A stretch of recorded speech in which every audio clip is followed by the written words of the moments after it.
Hello everybody and welcome to the top 10 best anime ever that I promise.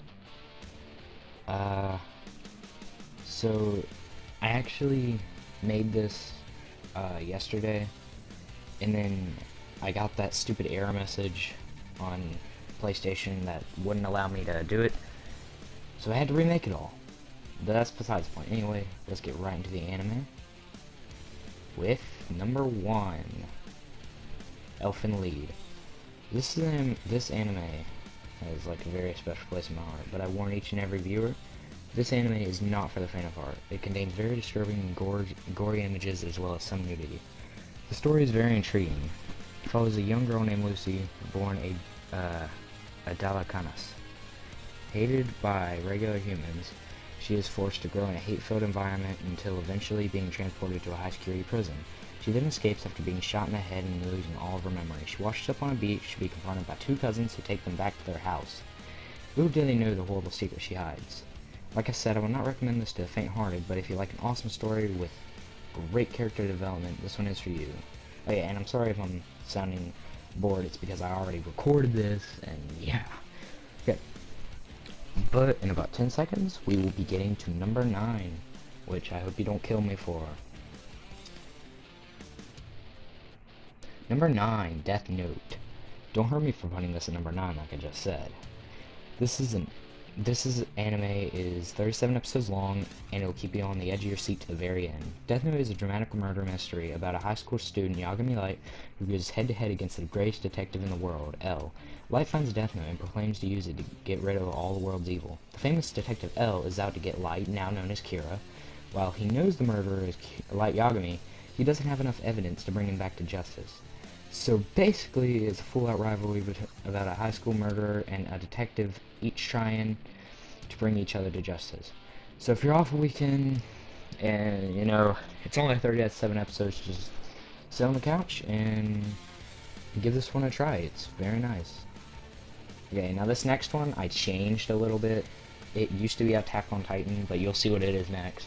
And I'm gonna have to make up some weird story, or like why I like it so much, because I do love it.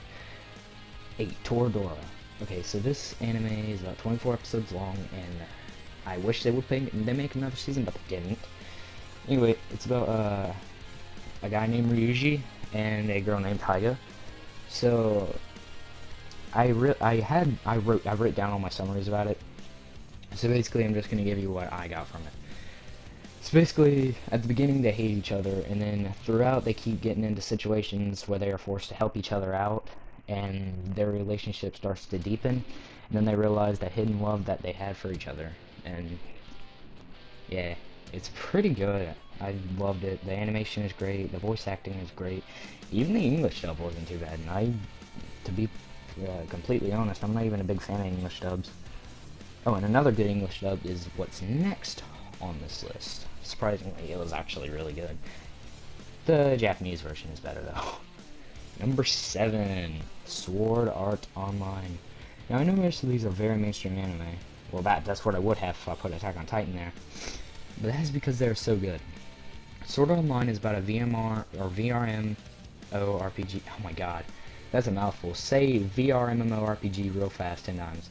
Called Sword Art Online. Kirigai Kazuto was a beta tester now playing the full release. Minutes in the game, Kirita realizes something is up, and they get a terrifying message from the game master stating that they cannot log out until they have beaten all 100 floors of the Castle Einkrad. He also mentions that if you die in the game, you die for real. Along the road, he meets a girl named Asuna Yuki. They then become lovers and attempt to beat Sword Art Online. Seeing as how I like romance anime, this one fits all my criteria: action, romance, and comedy. So if you're a fan of romance, action, and comedy, this one you might want to go ahead and give a try.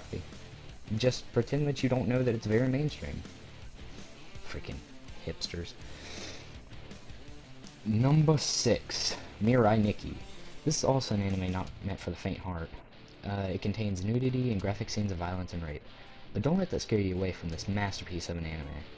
The story follows a young boy named Yukiteru. He is thrown into a game of life or death. He holds a diary known as a future diary. It predicts the future, obviously. He is forced to fight against all other diary users. He then meets his stalker, Yuno Gaiza, They band together and try to take out all other dire users, forming a special bond. Once again, this has all aspects of anime that I want. Romance, action, and some comedy here and there. So, and the comedy when it comes, it has to be one of the most funniest things that I've ever seen. So, if anything I just mentioned does not make you want to watch this, you're either crazy, socially inept, or both. Or even more than that. Just plain, you need to go see a mental specialist. Number 5, Air. This anime is one of the most depressing anime I have ever seen. Alright, the story follows, you know, I can never remember his name, so I put somebody down from canon, but that's not the right name, and his friend Misazu. I don't really have a lot to say about this anime, besides that Misazu has a disease, and I mean, I can't really tell you anything else, because it will spoil a lot. If you cry easily and don't like to cry, stay away from this anime. Yeah, the next few anime you might want to stay away from if you're prone to crying. But the story is nice and surprisingly refreshing for, you know, because most of these anime are, you know, all alike in some way.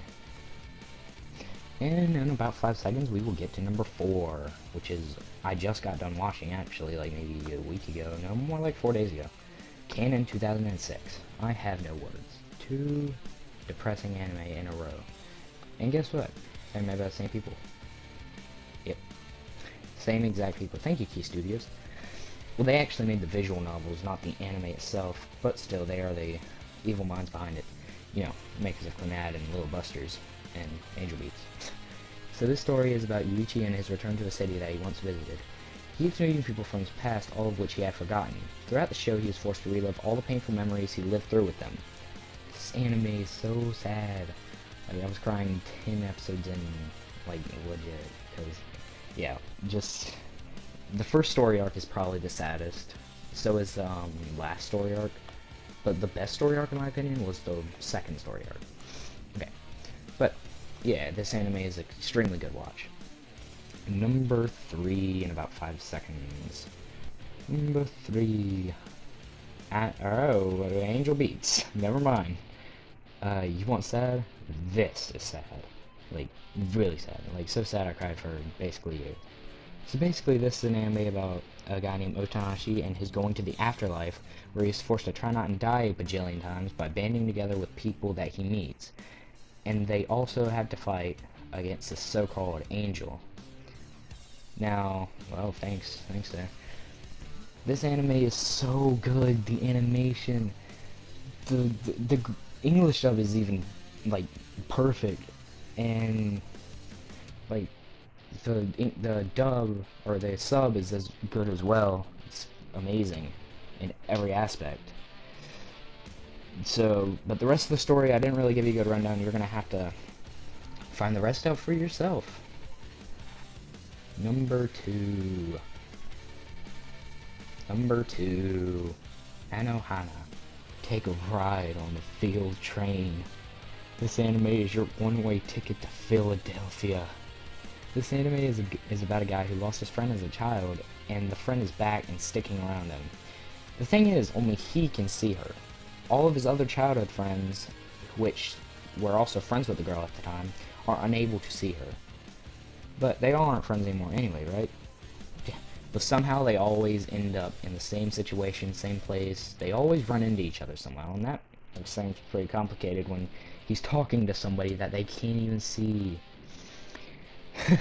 So, now, if you like mystery, you know, sad anime, this one is perfect for you. It even has a lot of comedy here and there. But, I mean, I'm not going to tell you anything else about the story. You're just going to have to watch the darn anime. And here we go. Number 1. Clannad After Story. Ugh, cries. Taking place after the events set in Clannad, Nasa and Tomoya are in a relationship and ready to start their new lives. I can't really give a good story summary without spoiling everything. This is one of the saddest anime I've ever seen in my entire life. I was actually kind of depressed for a while after watching this show. If it wasn't for its good ending, I would probably never watch anime. Ever. Ever. I can't. I know it's kind of weird, but it's true. This anime is... it's just sad. But, I mean, all in all, it's pretty well made, good art, good voice acting. The English dub is terrible, except for, Okazaki's voice actor and Sunohara's voice actor, and they're best. Okay, well, that was my top 10 anime, and I don't know, I love anime. So if you guys want to see more of this, subscribe to my channel. This concludes my top 10 anime list. If you want to check out more, thumbs up and ask for another top 10. My name is Reno Bossman, signing off. Here's some music. Bye!